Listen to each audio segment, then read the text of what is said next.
The curtains have closed on pre-season, and the stage is now set for a new MotoGP championship after a thrilling second and final day of the Portimao official test. Today, as yesterday, Ducati Lenovo's Pecco Bagnaia was quickest. The world champion took the MotoGP sprint simulation by the reins, smashing the all-time lap record in Portimao not once but twice, finally posting a sensational time of 1:37.9. It was another Ducati following him just 0.29 seconds behind, Primopramac Racing's Johan Zarco on his 51st lap. And in third, Fabio Quartararo showed us why the Monster Energy Yamaha rider can never be discounted. The 2021 world champion was just 0.3 seconds off the top spot, meaning we could be in for another epic battle between Bagnaia and the Frenchman this season. While Ducati factory rider Pecco Bagnaia proved once again why he's the man to beat, his teammate Enea Bastianini demonstrated what he's capable of late on by breaking into the top 6 after a fairly subdued weekend. It was another successful test for the Mooney VR46 racing team. Luca Marini was on course for a pre-season hat-trick, but fell just short after some mechanical issues throughout the day. He was a fraction of a second out of the top 3, finishing in a respectable 4th place, while his teammate Marco Bezzecchi claimed 5th spot, just 0.04 seconds slower. While Gresini Racing MotoGP weren't able to repeat their feats from day one, Alex Marquez finished 7th, while teammate Fabio Di Giannantonio was unable to compete following his day 1 crash. And still with the Ducatis, Primopramac Racing's Jorge Martin broke with Ducati's traditional ducts, using the ground effect side fairing instead, and concluding today's action in 8th. But, as we've seen, it was teammate Johan Zarco who stole some of the limelight. It was a quieter day for Aprilia after yesterday's exploits. Despite indicating he was in some pain after day 1, Aprilia Racing's Aleix Espargaro returned to action, preferring his 2022 wings on both bikes, as opposed to the smaller 2023 incarnation.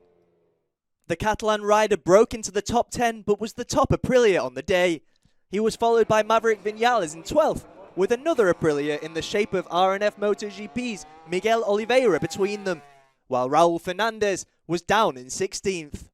There were different approaches from the two Monster Energy Yamaha riders on day 2, with Fabio Quartararo using his 2022 aero package on one of his bikes, perhaps looking to compare it with the newer version of the tech he was using yesterday. He also employed new wings on the rear seat unit later on. His teammate Franco Morbidelli previously said he liked the new aerodynamics, and today sampled a design not dissimilar to Ducati's model in 2019, with a top set of wings and a double side pod design, complete with a downwash duct at the bottom. But despite the adjustments, he still finished far behind his teammate Quartararo, who, with new tyres, made a big breakthrough late on, indicating he's in a much better position to fight to reclaim the top spot. And suddenly, there's a different energy in the Monster Energy Yamaha box. Sticking with the Japanese factories, both Repsol Honda riders alternated between the chassis they employed in Sepang and a new one first used in day 1 here in Portimao. Joan Mir finished as the top Honda rider in 13th, and his teammate Marc Marquez was just behind him in 14th. The 8-time champion endured some technical problems and crashed early on, but post-test said that he'd had his best day of pre-season and that his team keep improving, while his self-belief is as evident as ever. As for LCR Honda, Alex Rins stood out technically speaking, employing a different setup on the front suspension compared with all the other Honda bikes, and very much doing things his own way. It does look, however, like both Rins and teammate Takaki Nakagami are still waiting for their carbon clutch, and the duo finished in 15th and 20th respectively. After a tricky start to the Portimao test for Red Bull KTM, they've moved up the classification today. Yesterday, the Austrian factory claimed there was nothing new to test, declaring they sought only to get more out of their machine. Well, Brad Binder did just that with a time of 1:38.4, earning him a 9th place finish. The other 3 KTM bikes found themselves much further down the rankings, with Jack Miller in 17th, and the Gas factory racing team duo Paul Espargaro and Augusto Fernandez in 18th and 21st. If yesterday we were asking whether the other factories could challenge Ducati this season, The conclusion to be drawn from day 2 of the Portimao MotoGP official test is that they can. Yamaha's Fabio Quartararo made his intentions clear with a stunning third-place finish, while KTM's Brad Binder broke into the top 10.